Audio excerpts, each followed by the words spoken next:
Halo semuanya, kita akan mempelajari strategi setelah sistem ERP diimplementasikan pada mata kuliah Perencanaan Sumber Daya Perusahaan untuk Keuangan. Tujuan pembelajaran pada bab ini adalah mampu mengevaluasi implementasi sistem ERP dan membuat strategi perbaikan. Baiklah, kita akan memahami strategi setelah sistem ERP diimplementasikan. Setelah sistem ERP berjalan, bukan berarti selesai begitu saja. Tantangan baru akan dimulai setelah implementasi ERP dimulai. Hal ini terjadi karena tingkat stabilitas kinerja organisasi, dampak positif dan negatif yang akan mulai muncul ketika implementasi ini telah selesai sesuai dengan kategori konsultan. Stabilitas sistem ERP terjadi selama 3 hingga 9 bulan.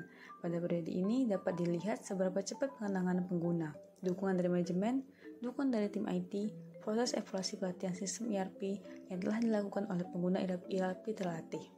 Yang pertama, dukungan dari tim IT dan ERP internal menjadi kunci utama dalam menjaga sistem ERP berjalan dengan lancar dan konsisten. Yang kedua, kebijakan manajemen puncak dalam organisasi menjadi pendorong utama agar sistem ERP berjalan sesuai target yang diharapkan pada awal proyek ERP. Yang ketiga, hal lain yang terkait dengan proses sistem ERP berjalan adalah mengukur tingkat keuntungan atau keuntungan yang dapat diperoleh manajemen dan perusahaan. Kemudian kita akan membahas analisis dan evaluasi tingkat manfaat dari hasil implementasi ERP. Yang pertama, mengukur skala sesuatu yang berhubungan dengan data kuantitatif. Yang kedua, pengukuran harus menekankan perbaikan menuju target yang tepat, bukan untuk tujuan menyakiti individu tertentu atau individu yang mengumpulkan data. Yang ketiga, tentukan prosesnya dan kemudian lakukan formulasinya. Ini memberikan hasil urutan prioritas. Yang keempat, harapan dari hasil pengukuran tersebut adalah mengubah situasi dan pengalaman menjadi lebih dan memberikan nilai lebih bagi perusahaan.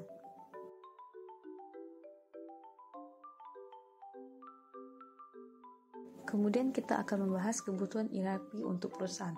Dapat kita lihat pada slide, ada beberapa pertanyaan yang akan dijelaskan.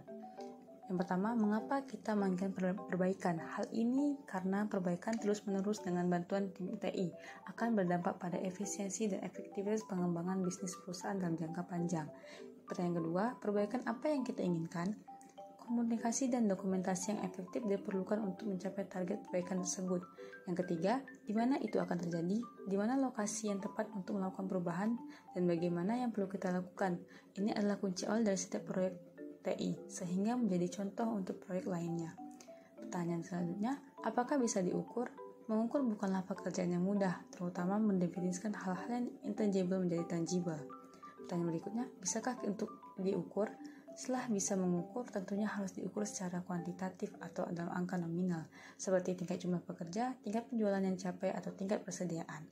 Pertanyaan berikutnya, bisakah nilai finansial dimasukkan ke dalamnya? Bentuk kuantitas tentunya dapat diukur secara finansial atau finansial.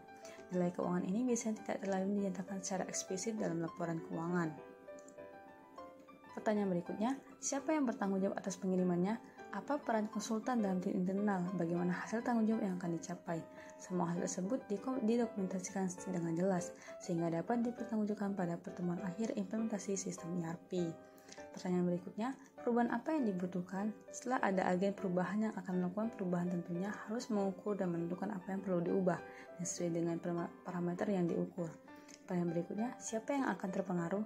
Selain itu, setiap perubahan dan perbaikan yang akan dilakukan harus memperhatikan siapa saja yang terkena dampak perubahan tersebut. Peran CEO dalam mengendalikan dan mewujudkan hal tersebut adalah merupakan kunci utama keberhasilan evaluasi manfaat penerapan sistem ERP. Dan pertanyaan terakhir, bagaimana dan kapan perubahan dapat dilakukan? Setiap langkah perubahan dan perbaikan tentunya harus ditentukan bagaimana dan kapan perubahan itu akan dilakukan. Biasanya, bentuk proyek TI dilakukan dalam jangka waktu tertentu dan bertahap. Sekian pembahasan materi pada bab ini. Sampai jumpa.